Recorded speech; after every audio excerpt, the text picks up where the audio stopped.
Hi everybody, it's Cassandra. Welcome back to part 2 of pumpkin bread recipe.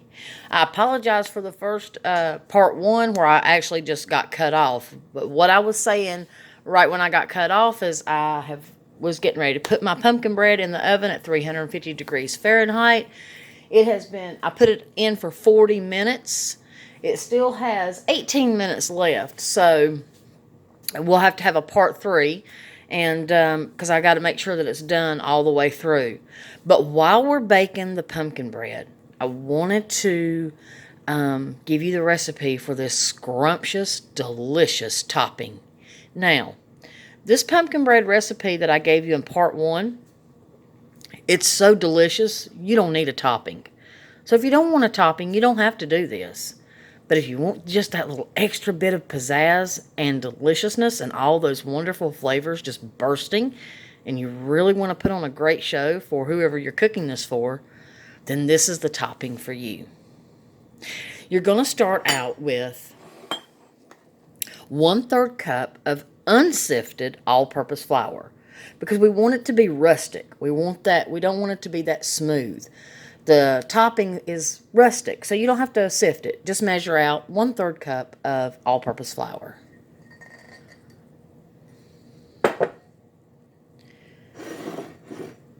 And 2/3 cup of brown sugar. And this is the brown sugar that I make. Ever since I started making my own brown sugar, I've never bought another bag. If you'd like to know how to make your own brown sugar, just check it out on my channel. It's a DIY. And it's wonderful. 1/3 cup of pecan bite bits. You can buy them like this. They're already in little bits. It's perfect for a crunch.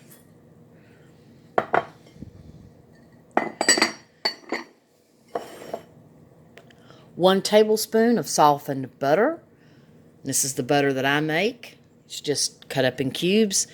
I also have a video of how to make your own butter. Just check it out on my channel. 1 teaspoon of vanilla,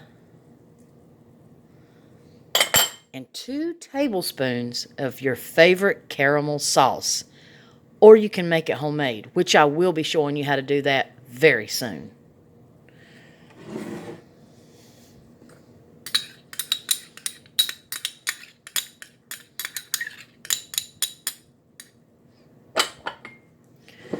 And all you're going to do is mix all this wonderfulness together.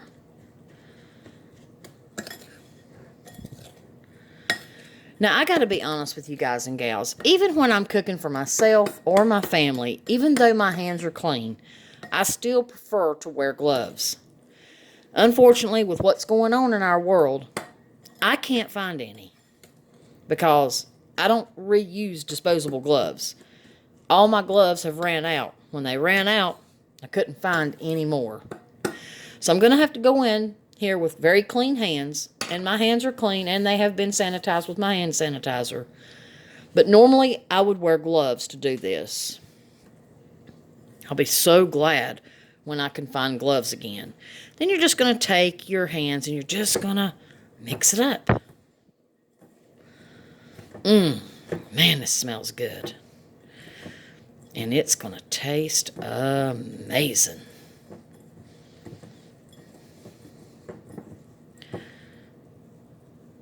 Oh, yes.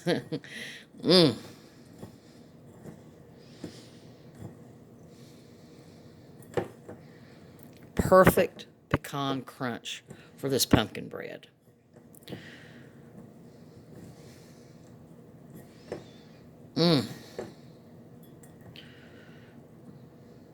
Take a little pinch. Oh my God.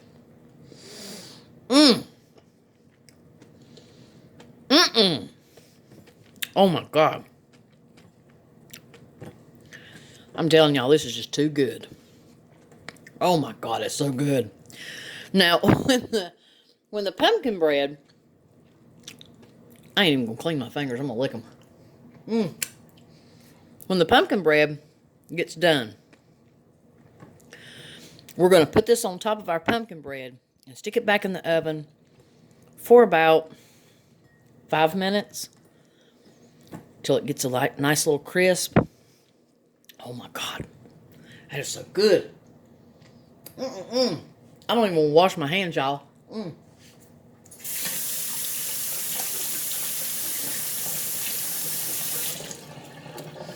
A little bit more. I don't want to waste that caramel. That caramel really sets this topping off. God help me. That's so good. Woo, doggy. You want to talk about something delicious. Good, have mercy. So, oh my God. You know what? I could just sit and eat this with a spoon. That's it. Okay, so I'm going to bring you back in part 3 because I'm still waiting on my pumpkin bread to actually get done. It's still got 12 minutes, so I'm not going to keep hanging you on right now. I don't want to bore you too much. So I'm going to make sure that my pumpkin bread is good and done in the center. Then I'm going to add this on top of my pumpkin bread. And I'm going to bake it for about 5 minutes just to give this a little crisp, a little crunch. And you are going to see something delicious. So I love all you guys and gals. I'm going to clean up my mess here and get my wire rack out, get it ready for when my pumpkin bread is done. And I want you to see it in all of its glory. I'll make a separate video after it's completely cooled down and I take it out of the pan and I cut it. And maybe I can even get some of my family members to give it a taste and tell you what they think. I know, I can't wait. I'm totally going to make my homemade pumpkin spice frappuccino and enjoy a piece of pumpkin bread with this delicious pecan caramel crunch. Yum. Oh. Okay, so I'll be back for part 3. I love all y'all, and I hope you're doing well. And I would love to know what your staple is in your home for fall and autumn. One of your favorite dishes. I would also love to know, what are you doing for the season changing? And what are you doing for harvest and fall, autumn, and getting ready for All Hallows Eve? What are you up to? Share it with me. I'd love to know. So, because I really care about you as an individual, and you matter to me, and you're dear to me, and I'm so happy that you're here with me. Thank you for being here. You really make my life even more beautiful than it already is. Okay, I'll be back for part 3 for the pumpkin bread recipe. Peace and love.